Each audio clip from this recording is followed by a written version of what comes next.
Hello, everyone, and welcome to Alta Live. I am so excited to welcome you here today. My name is Beth Spotswood. I am Alta's digital editor, and you are joining us for the first ever installment of Alta Live's Writers on Writers series. Today, I am so excited to welcome authors Myriam Gurba and Héctor Tobar. Both are previous California Book Club authors. And they both have new books. So what we're going to talk about today is basically Myriam and Héctor are going to be in conversation with each other. I'm going to get lost and turn it over to them. Both have each has a newly released work of nonfiction. Myriam's Creep looks at society's villainous characters, cultures, and institutions through her amazing and world-renowned cultural criticism. Our Migrant Souls is Héctor Tobar's new book. It's a wide-spanning analysis of the term Latino and the meaning it holds. Just briefly about them, I'll send you links to their bios, but Myriam is a writer and an artist. She is the author of the true crime memoir, Mean. It was a New York Times Editor's Choice book. Oprah magazine ranked it as one of the best LGBTQ books of all time. Myriam has a voice like no other, as if you don't know, you will find out today. Her essays and criticism have appeared at the Paris Review, Time, 4 columns. She's shown her art in galleries, museums, and community centers, and she lives in Southern California. Héctor is a Pulitzer Prize-winning journalist and novelist. He is the author of Deep Down Dark, a New York Times bestseller, as well as The Barbarian Nurseries, a California Book Club pick, Translation Nation, and Tattooed Soldier. He's a contributing writer for the New York Times opinion page and associate professor of UC Irvine. He's written for the New Yorker, LA Times, lots of publications, and his short fiction has appeared all over the place, including Best American Short Stories, LA Noir, Zizva, and more. So they are going to be talking about their new books. I'm very excited for this. And before I turn it over to them, allow me to tell you about Alta Journal. If you are new to us, Alta is an award-winning quarterly focused on California and the West. We feature, we make this beautiful magazine. In fact, this is our issue 25. It is the right issue, the writer's issue. The kind of feature section is all about the art, the power, the process of writing. Included is our holiday book guide featuring 126 books from people who have written for Alta magazine. They've all got amazing new books out. This is included in the issue, and we encourage you to check it out. If you like what we do here today, if you like joining free events like this, I encourage you to check out altaonline.com. You can subscribe to our magazine for $50 a year, or come to free events like this. Come to the CBC. We're having a party in San Francisco on October 25th at City Lights bookstores to celebrate the new issue, a party at Diesel in Santa Monica on November 1st. Any and all are invited to those. So moving on, there's a Q&A at the bottom of the screen. I would love it if you would chat in the Zoom and let us know where you're zooming in from. I'm going to turn this over to Myriam and Héctor, but pop in at about 1 o'clock to ask questions on your behalf. So please do let us know any questions you have. And this will be recorded and posted to altaonline.com today. We will send you links to all of this, including where you can buy Myriam and Héctor's books. With that, folks, have at it. Enjoy. Well, thanks, Beth. Thanks for having us. What a great honor. So much. Yeah, totally. How are you? Oh, I'm well. You know, I got my writing in this morning at 6 o'clock in the morning. I'm a morning writer. I don't know about you. So, you know, I worked on my new, I'm writing these LA novellas, and I wrote from 6 to almost 9 in the morning, which is a lot for me. I'm usually just write like an hour or two. And any day that I, do something new, it's like, it's like this drug, And how are you? Oh, I'm good. I haven't done any writing today. I cleaned the stove. But are you a morning or a night writer? I write when I can. I used to be a morning writer. When I taught high school, I used to write before I would go teach. So I used to like get up like around 5 in the morning and then write before school, and then also do like a lot of binge writing. So like I would like binge write on the weekends because weekdays, were too packed. And sometimes what I would do also was get a motel room somewhere awful that I didn't really want to travel to, and in a terrible motel that didn't really provide much in the way of entertainment. And then that way you're trapped in your own little writing retreat. And then you just sort of binge write for several days. So that was something I used to do a lot too. No, I still do that when I'm finishing a book. Yeah. You know, I finished my last novel, The Last Great Road Above. I locked myself in a hotel in New York for about 10 days and told myself I was going to finish. And then I finished, and I killed off my protagonist and wept tears and everything. But yeah, but oh, and I wanted to say, I thought, you know, that I'm just so, you know, I'm just really honored to be on this call with you, Myriam, because I'm not just being like a charming Latino, okay, but you're really one of my literary heroes. I mean, because you really are someone. I'm gonna turn red. No, you're someone who really, there's like this, if you think of like Latino literature as like this timeline, there's like before Gurba and after Gurba. Because I mean, and it's not just you, of course, I mean, but to me, you're like, you represent, you know, this incredible shift that's taking place in Latino fiction and nonfiction, you know. I mean, obviously what happened with American Dirt, and you know, one day we're going to build a statue to you for that incredible, you know, you're not Steinbeck pendeja, which you know is you know, because the thing is, like, we live, I mean, you know, we both came of age in this time where there was the kind of expectations for what Latino, you know, writing in the States would look like. And I think both of us have had careers where we basically said, no, we're going to do what we want to do, you know? Yes. Yeah. Like I was exposed to those, I call them templates, you know what I mean? During my childhood and during my adolescence, and the exposure to those templates was important, and those archetypes and stereotypes to a certain extent like signified representation, but at the same time I wanted to write against them and work against them, and you do too. Like we're both invested in doing that. Absolutely. But thank you for saying that. I always turn red so easily, so that's really so do I, actually. Yeah, I remember you know, when I wrote my first novel, The Tattooed Soldier, back in the oh my god, early 90s, mid 90s, and it was going out for the first time, and my agent was sending me the rejection letters. And they were like, oh, well, we had a wonderful time publishing Julia Alvarez, but this is nothing like Julia Alvarez. This is like nothing that we're really interested in. And, you know, because I was this weird sort of Guatemalan American kid who wanted to write like Don DeLillo. That was like, he was, you know, and Pablo Neruda, like crash of Neruda and Don DeLillo, if you can imagine that. And yeah, and this is all over your new book too. I mean, just the voice of it, and you did this amazing takedown. And I know we're here, you know, on Alta's dime, so to speak, but that takedown of Joan Didion, and I was practically running through the house, like, you know, telling my wife, you know, she did it, she took her down. Oh my goodness, that's so funny. There's a line in our Migrant Souls that I underlined. Let me see where it is. There's a line that resonated for me that for me kind of seems like I'm not finding it, so I'll just sort of go ahead and paraphrase it. It has to do with sort of the peeling back of layers.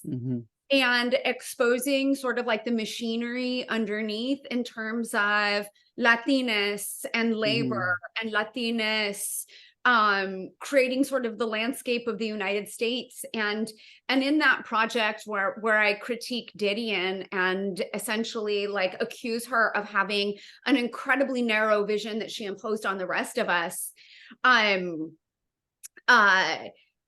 I think that like I was attempting to do sort of what you're doing in our Migrant Souls, which is I want to peel back that vision and show the labor of those who made that vision possible. Absolutely. Because Didion built her vision on brown people. Right. And there's these erasures that you point out.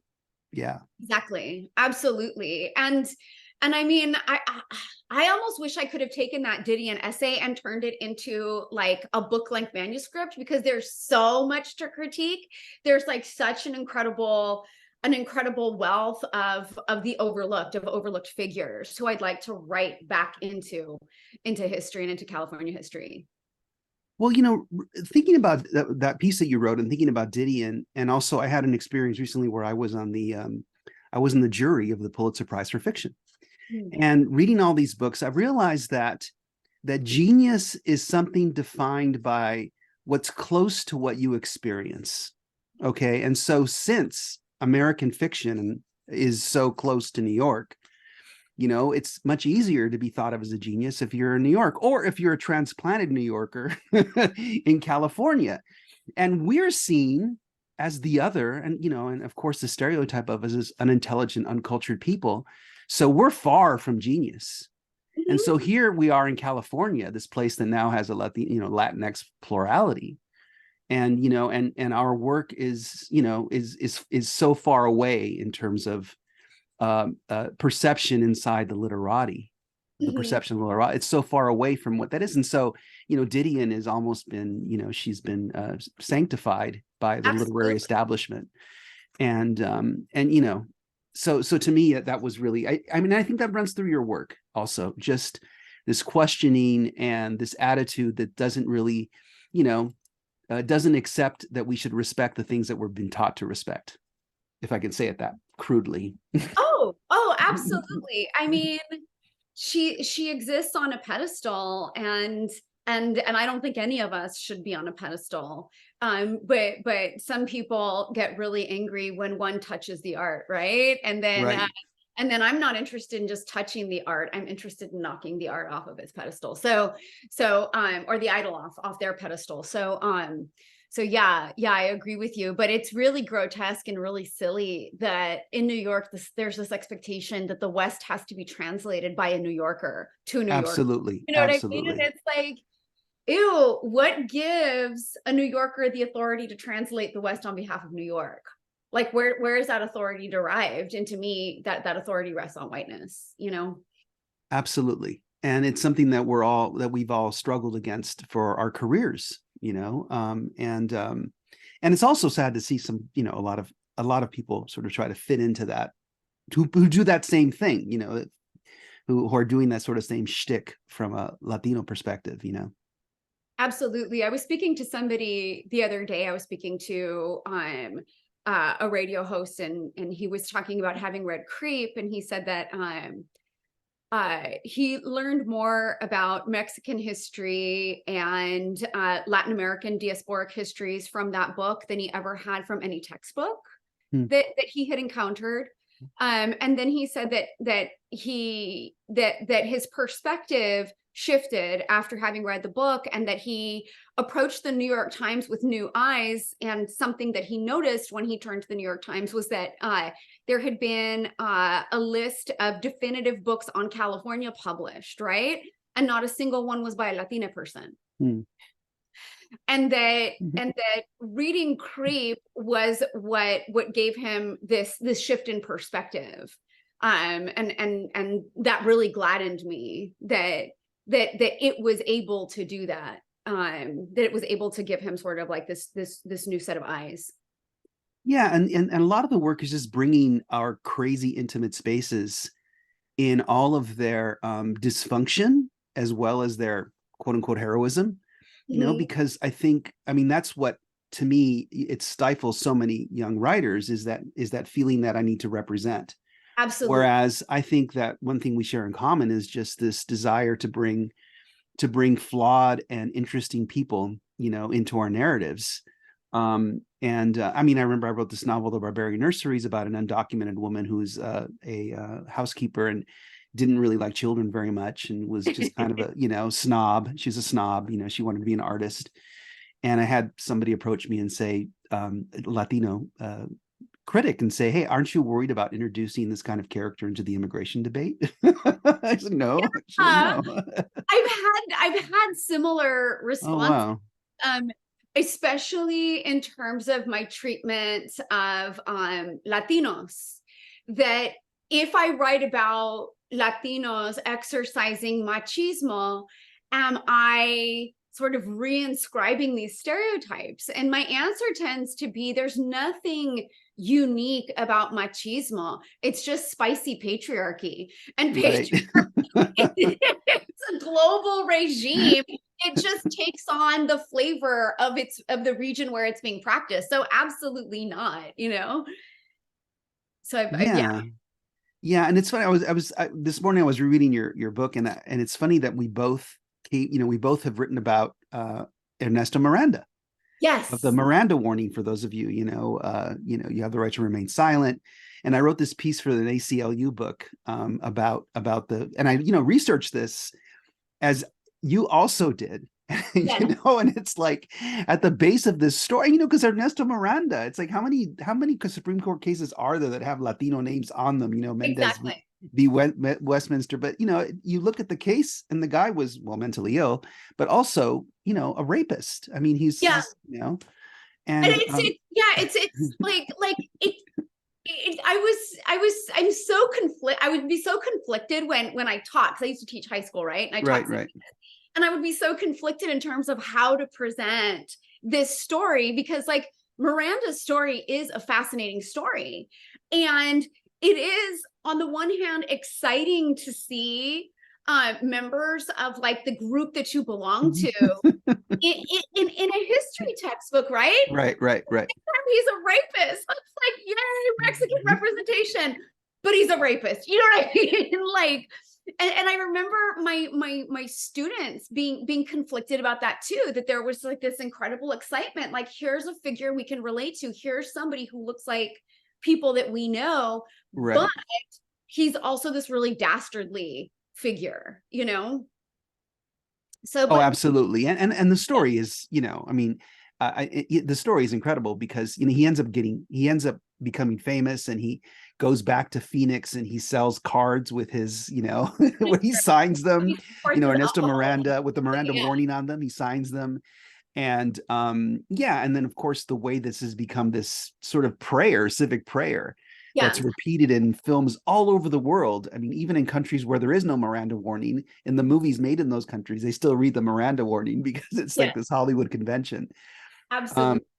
And there's this, but there's this hidden story of violence, which is another thing that our works have in common.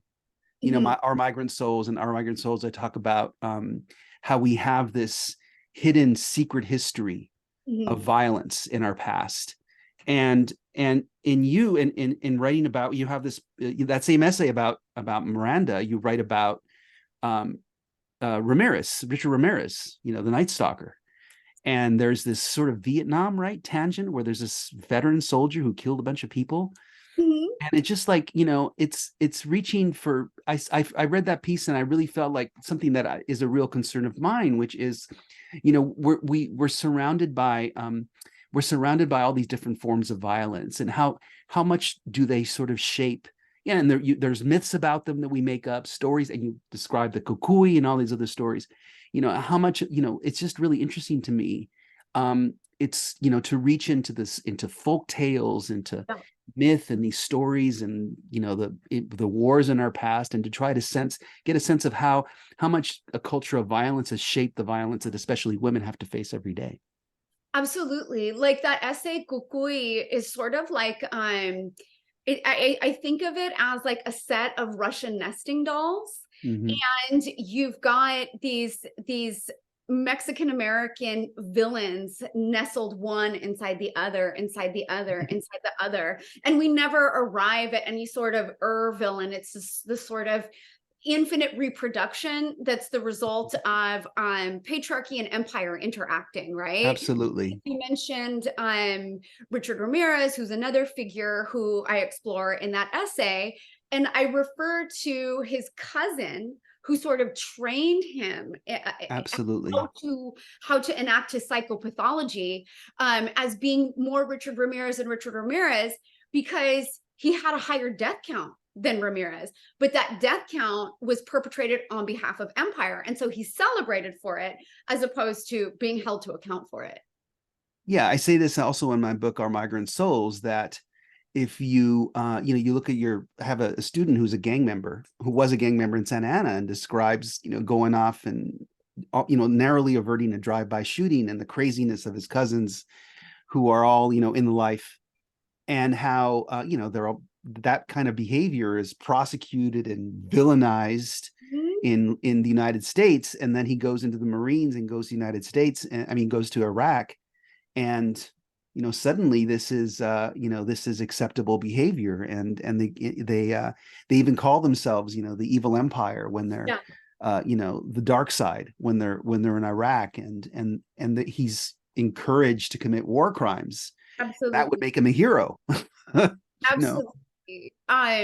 There are so many Latina figures that are similar in both of our works. There are a lot of parallel figures who we both examine, and you mentioned a former gang member, and I also write about a cousin of mine who's a former gang member, and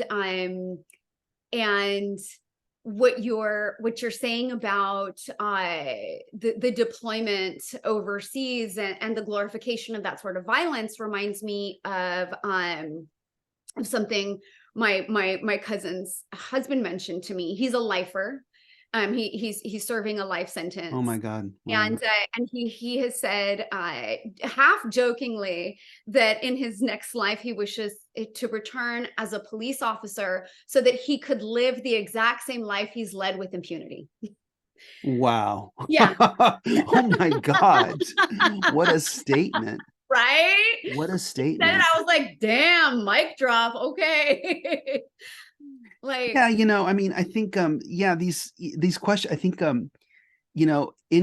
for me, it's like a lot of that impulse towards violence is a lot of it. Okay, it's patriarchy, but it's also kind of a muscle memory of the original humiliation of our, that created us as a people, right? As an ethnicity, as a race, right? This is part of what my book is about. It's this idea that race is a fiction. It's something. It describes a relationship, and so that relationship for us is one of subservience, right? We've been made into this subservient, powerless people, and the original sin of that is the conquest or the Mexican-U.S. war or whatever. These acts of violence, and so the young tough guy, he doesn't have an ideology to express his resistance to that. He just knows that it's a physical thing that's keeping him captive, and he strikes out at whatever, whatever's closest. I think that that's the case, but I also wonder about how that applies to women involved in violence. Right. Because for women involved in violence, I think that there are more layers involved, because yes, like we have the young Latino who is resisting sort of this ethno-racial categorization that was forged in domination, but then what are the added layers of domination for a female figure? Absolutely. I'm thinking specifically about my cousin who I wrote about, and who engaged in quite a bit of survival violence, and who was criminalized as a result of that. Like, she was very much her sort of criminal identity, so to speak, was very much forged in violence. But the people who abused her and assaulted her were both male and female. Right. And so you do have these sort of these female perpetrators as well, who I think are responding to different sort of influences and catalysts, and absolutely fascinate me as well, because all villains fascinate, but I think that the female villain has like this added sort of level of complexity because of the sort of the Madonna ideal in Latina culture, and she's shattering that Madonna ideal. Absolutely. And just listening to you, and it just reminds me of what a powerful idea intersectionality is, because that really is, you can't really begin to sort of untangle it all unless you think about all these different influences. And in fact, I think, Latino or Latine or Latinx, whatever you want to call it, itself is an intersectionality. As your book points out, and as mine does too, you know, I mean, you talk about this incredible mixing that's taking place in your family. Yes. But I think I think mixing is everywhere. You know, I grew up with this idea of like, you know, the tragic mulatto, you know, the tragic mestizo, you know, it's kind of a tragic thing to be a mixed person. And it still sort of hovers over us. Oh, you know, I'm Black and I'm Mexican, you know, I don't fit in either one. And, you know, and it's like that because I hear that every once in a while. I heard that yesterday in an email from a reader. You know, but it's like, to me, mixing this intersectionality, this crashing of all these different identities together, that's just part of like everyday life. And it has been for centuries, you know, and I mean, that's also very, very, very present in your book.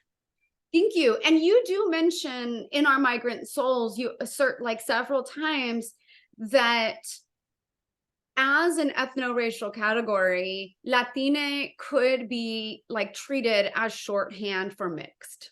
Right. But that's essentially what it does, how it performs as a bucket. Well, I think, you know, the funny thing is that all ethnic and racial terms really are that, if you look back far enough, because white is Irish and Italian and Jewish all mixed together, and even Black, you know, I mean, you talk about the original, you know, the original act of enslaving people. You're enslaving many different kinds of people who later become known as Black. So, yeah, I think all ethnic and racial terms, if you look back far enough, are a way of expressing, you know, a kind of coming together of peoples.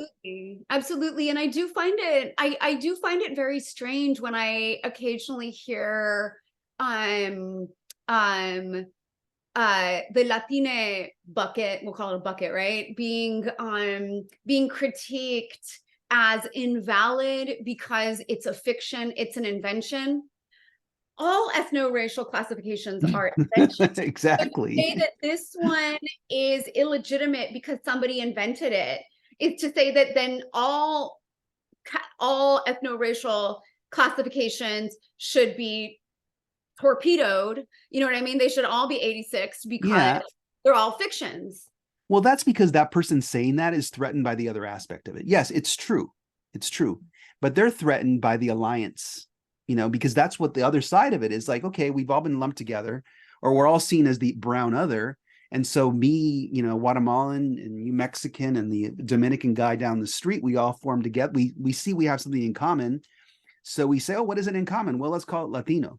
And that's threatening to it's threatening to people that we would assert ourselves, you know, vis-a-vis this white story, right? Which is what we've been forced to do, but that people find it threatening. And that's what all these racial terms have begun, you know, become. Black becomes now is this incredible statement of power and resistance and assertiveness, right, against a idea of white supremacy.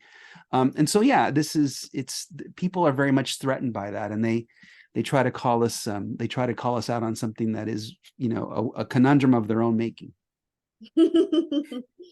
Absolutely. One of the other figures who both of us have written about is Antonio. Oh, yes, that's right. The Donner Party. Yes, from the Donner Party. And I was so struck by that because he's so seldom mentioned in the story of westward expansion. And to me, like, what happened to him is sort of the ultimate pioneer tale, that this lost pioneer party, in order to survive, had to cannibalize Mexican and indigenous flesh, right? And then the case of like the two Miwok men who fled, they were intentionally hunted. You had humans hunting other humans for the sake of consumption. Like, and so rarely do I see those racialized figures represented in that story. And so when I turned the page and I got to this representation of the Donner Party in your book, I was like, oh my gosh, here we go. We're discussing an aspect of the cannibalism that often goes unmentioned or overlooked. Yeah. Yeah, and it's really I just, I'm a history geek of the highest order. And and reading this, and I had read that detail many years ago whenever I heard about it. And then, and then now, like, later in my career, transformed into a critic. It was like, what is this incredible? And then there's no other details. I mean, I think I found the only details there was a couple he's mentioned in a couple of accounts, never a last name. I looked everywhere. It's just in Eliza Donner's account, like in Eliza Donner, she lists everybody who was present in the party, and then at the very end she lists the indigenous folks and the Mexican, and only yields first names. And it's just like, I'm just so fascinated by who these men were, by the absence and the silence around them, and that they rested in somebody's entrails. Do you know what I mean? That they were sitting in somebody's intestine. Like, my God. So yeah, I think I saw that they took his entrails and dried them. Make him into jerky. Exactly, because they didn't have fire, right? So they had to dry them to eat them. Yeah, I'm gonna pop in here in the cannibalization of Antonio. Wasn't it Antonio and Salvador in the Donner Party? Yes, it was Antonio. Salvador was one of the Miwok natives. Yes. Okay. He came over from the other side to help in a rescue party, and then they ended up eating. Okay, well, we could do a whole other Alta Live on it. Yeah, we could do a Donner Party greatest hits. Donner Party, and like the real Donner Party. First of all, I am so delighted just to get to hear this conversation. Alta's assistant editor, Jess Blau, kind of had this idea of let's get two authors together and kind of like eavesdrop on their conversation. And it is so far just worked out so beautifully. I'm so grateful for that. I do want to dive in with a couple of questions before I let you go. The first is, you both, all 8 of the authors that we have in this series that we're doing this month, were kind of enthusiastic yeses if they could make it work in their schedule. You two were very excited to be in conversation with each other. And I don't know if it's true specific to West Coast literature, but there seems to be less competition between writers and much more support and excitement about celebrating each other's work. Each of you is familiar with the other's work and mentioned it many, many times in your conversations just today. Pitching your colleagues' work and supporting them. Is that specific to Southern California, the West Coast? Is that just happens to be the two of you and everyone else is a jerk to each other? Can you talk a little bit about how the bond between writers works and how it exists? I think it's a bond of just like knowing that there's someone there who suffered through something similar to what you have. Just like, it's just because being a writer is such a solitary thing. And I like to tell people it's moments of petty glory followed by the occasional moment of petty humiliation. That's what being an author is, and so when you've been doing it long enough, and both of us have been doing it for a while, you just can only feel solidarity with someone, especially when you respect their work. When you respect their work. I think also we're a little bit more isolated from each other on the West Coast, because even here in California, it's like there are great distances to cross. It's like, am I gonna do that expedition to Santa Monica? It's gonna take up a whole day to go visit somebody over there or to go to some event, and so that has something to do with it. Also, look. Our mothers raised us to be humble. Told us not to put on airs. That probably has something to do with it. Yeah, that's true. And I also think, like, in terms of sort of camaraderie among writers who are Latinas, especially writers who are Mexican American or Mexican, I don't know who I'm related to and who I'm not related to. So I walk, you know what I mean? I tread lightly. My grandfather had multiple families. So that's funny. So I don't want to piss off my cousins if I discover you're a cousin. You know what I Well, yeah, and also even among writers, we're all kind of related to each other, Yeah, because it's a very small group. Like totally. Myriam and I, before I met her, we have a common friend who's Roberto Lovato, Yeah. who would be interesting if you ever had him on. We've had him on. Gosh, yeah. What's that? And he's my son's godfather, so he's my compadre. And Roberto and Myriam can be found together in many, many pictures standing in front of in front of New York editorial houses. Last week in Las Vegas. Oh, good. Oh, good. Yeah, I read with him in Vegas. So, and then we went out for drinks afterwards, and a whole group of brown writers hung out together. It was fantastic. Roberto Lovato is an Alta contributor. We love him. And anyway, Ed asks, he would like you both to comment on whether you would characterize present day 2023 Los Angeles as a melting pot or a salad bowl. Are people mixing it up with others, or are they staying in their separate areas still? What about the future? I mean, I think that it's both. I think that it's very much both. Yes, people are always I don't think that any human society can be typified as solely a melting pot or solely a salad bowl. And I often think that what people mistake for extreme segregation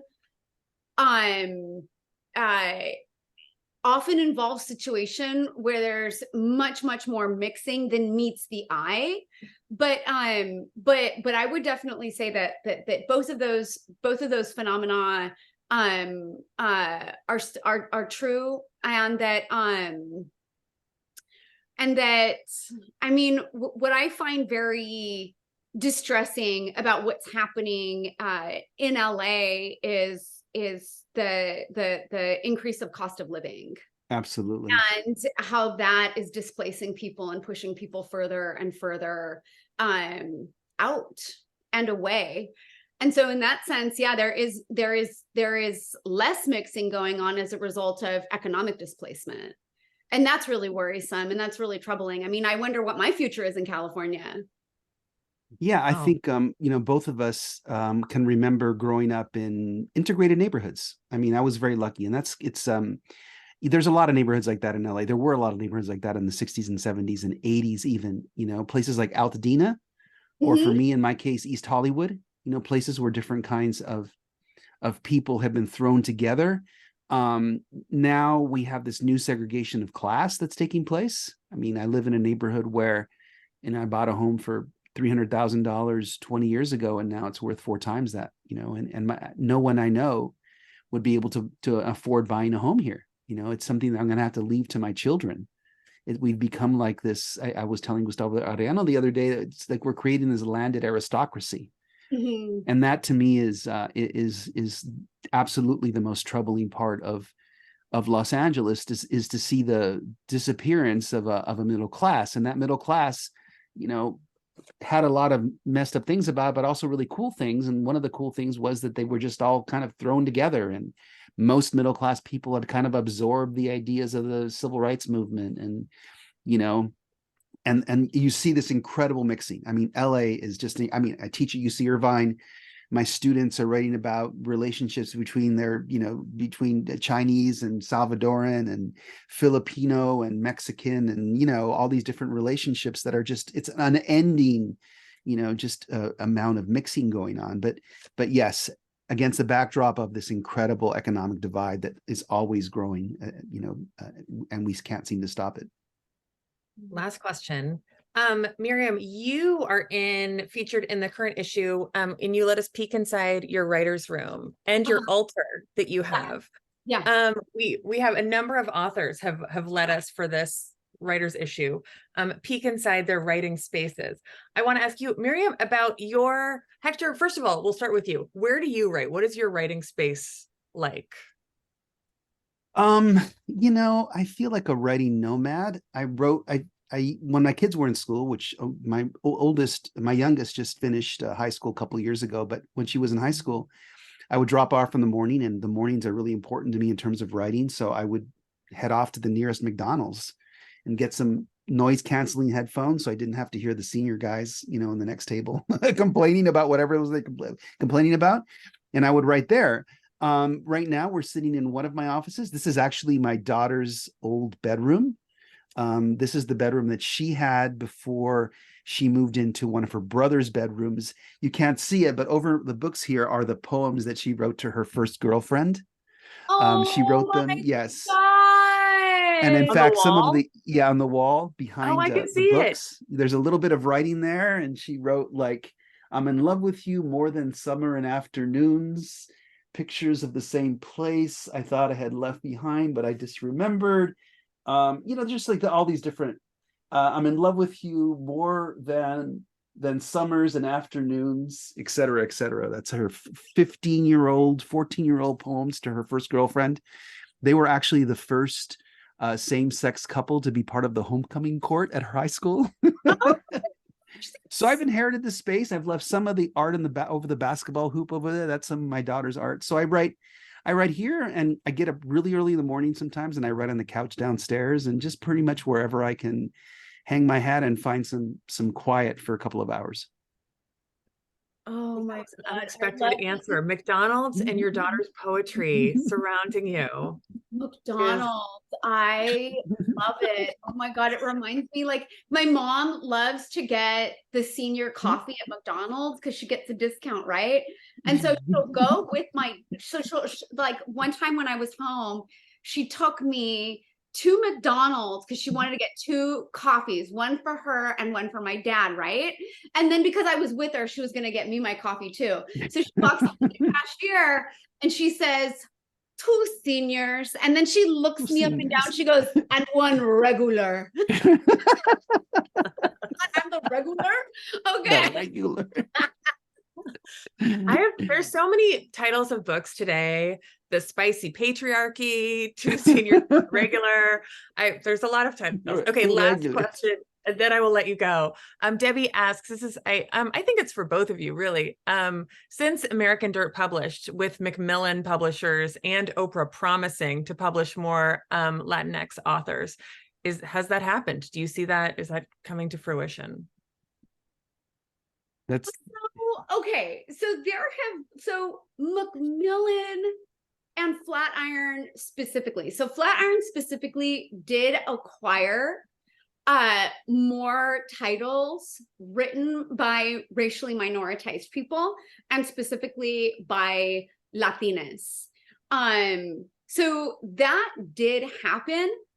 However, acquiring those titles doesn't necessarily mean that you're nurturing the writers whose titles you acquired and their careers in ways that are comparable to white writers. And so I see the publishing industry as having changed very little. Like, there has been some change, but there have been no seismic shifts as a result of the push that we engaged in.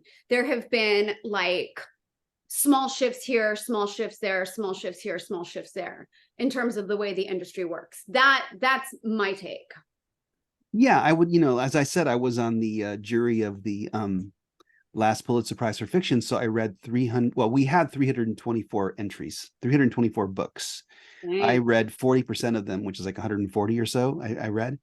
And I read personally, I read 3, maybe 4 Latinx books out of 140, and overall, I think there was maybe 10 that were entered. So, and to me, just that was really telling. It was like this survey. Yeah. It was like dipping my hand into American fiction and seeing where it is. And like I said before, I just don't think our work is yet equated with genius. And yet the other part of it, though, is that it's not just doing what, Myriam and Roberto Lovato did, which was to, storm the castle directly and, and light some, fires around the castle and force them out, with smoke, whatever. But also there has to be like this upswell. And I write about this book in my, Our Migrant Souls. I write about this, that there has to be, I think that when that spirit of being in your face isn't just us authors and activists, but when it's like, you know, like a new Black Lives Matter, like a new George Floyd spring, where it's inside everybody's, you know, houses, when it's inside everybody's meeting, when people are just like really, when it's like, so that's what it's going to take to shift American literature and many other American cultural institutions. It'll be a byproduct of this larger revolution. This larger revolution, which I know is coming, and it's not just it's not a revolution about identity. It's a revolution about class, really, and about marginalization, and you know, and that is going to come, and I can feel it among the younger generation, and I, you know, what we do is to try to sort of, you know, create a path, and I think so things will change, but they're not changing very quickly right now. You close our Migrant Souls with an allusion to that like that's on the horizon. You see it, yes, like there's a revolution or a war or some sort of cataclysmic event that's going to transform the United States. And like what you were mentioning about like recognition of genius and even just recognition of skill or talent, like the essay that I wrote about American Dirt and the publishing industry, I find like the way that it's praised by certain people to be like really telling and really strange and like really frustrating, because I feel like that essay, when it's praised, sometimes the praise is offered as if it's a fluke. Like the essay itself is a fluke. Right. So I'm this Mexican one-trick pony who managed to make a splash with this one essay. Right. Nothing else that I've done can compare to that essay. Right. Because it's a fluke, it's an accident, it's a flash in the pan. Therefore, I can't have a career like these other folks whose talent exists in perpetuity. Mine was just this spark that happened almost accidentally. And so, yeah, so it's really frustrating to hear the way that that essay is spoken about sometimes. Right, because it's an indirect way of saying those people really aren't capable of that ordinarily. Exactly. They're usually pretty passive. But there's this one person. and one time she got really, really mad and really inspired and she did something good. Yeah. You know? Yeah, no, it's just another corollary, another version of all the different, you know, insults and what's it called, you know, microaggressions that we've all faced, or, you know, I mean, starting with, did somebody help you write that? You know, which is like, I remember when I was in my 20s, you know? Oh, yeah. Yeah, my writing was, I once somebody told me that somebody had overheard a fellow teacher describe my ability to write as surprisingly good. And I was like, where's the surprise come from? Tell me. I want to know, what's the surprise rooted in? Because I think I have a hunch. No, and they're not even aware that they're revealing their own prejudice when they say that. But, you know, pobrecitos, as my mother would say. On that, you guys, this has just been a surprisingly good you see what happens when you get two angry Latinx writers together. you see. I'm so grateful to you both. Everyone, thank you so much for attending. We are going to send you links to this recording where you can buy our Migrant Souls, where you can buy Creep, where you can buy all of Myriam and Hector's other works, read it in Alta, ideally. Invite you to join us next week. We have two poets in conversation with each other, Forrest Gander and Tayi Tibble. Her new book, Pocahontas, is absolutely incredible. She'll be joining us from New Zealand. So do zoom in for that. That's a week from today, Wednesday at 12:30. Other authors we've got coming up, David L. Yulin and Todd Goldberg talk noir, and C. Pam Zhang and Lydia Kiesling both have hotly anticipated second novels that are coming out, and that's at the end of this month. So our writer's issue is live now. Héctor Tobar and Myriam Gurba, thank you both so much for kicking off this series. Very grateful to you both. Thank you. Thank you for having us. Thank you. Thanks, guys. Take care.